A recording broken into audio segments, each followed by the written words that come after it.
Okay so hi everyone, नमस्कार। तो आपने गोल्फर्स एल्बो और टेनिस एल्बो के बारे में सुना होगा। आज हम बात करने वाले हैं स्टूडेंट्स एल्बो, जिसको ओलेक्रोनॉन बर्साइटिस भी बोला जाता है। तो सबसे पहले बर्सा मतलब क्या वो समझना पड़ेगा। तो समझो एक ये ह्यूमरस हड्डी है अपना, रेडियस और अल्ना, और यहाँ पे मैंने एक दिखाया है ओलेक्रोनॉन प्रोसेस। तो ओलेक्रोनॉन प्रोसेस के जस्ट मतलब स्किन और ओलेक्रोनॉन प्रोसेस के बीच में रहता है तुम्हारा बर्सा।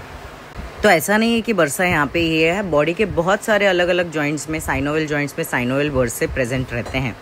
तो ये ओलेक्रोनॉन प्रोसेस और स्किन के और ओलेक्रोनॉन प्रोसेस के बीच में रहता है तुम्हारा ओलेक्रोनॉन बर्सा। थोड़ा ज़्यादा बड़ा हो गया, बट मैं यहाँ पे इमेज दूंगी तो आपको क्लियरली समझ में आ जाएगा। तो बर्सा अपना कुशन की तरह एक्ट करता है, यानी कि जॉइंट के आजू बाजू के बोन्स, मसल्स और टेंडन में घर्षण कम करता है, यानी कि बॉडी का नेचुरल उशी है, पिलो की तरह है। तो बर्सा एक फ्लूइड फिल्ड सैक है, यानी कि ऐसा सैक जिसमें फ्लूइड भरा हुआ है। तो यहाँ पे अगर तुम देखोगे बर्सा साइनोवियल मेम्ब्रेन से लाइंड रहते हैं, जिसके अंदर अगर तुम देखोगे मतलब with in the synovial membrane यहाँ पे साइनोवियोसाइट्स करके एक सेल्स रहते हैं, जो आगे जाके साइनोवियल फ्लूइड प्रोड्यूस करने का या बनाने का काम करते हैं।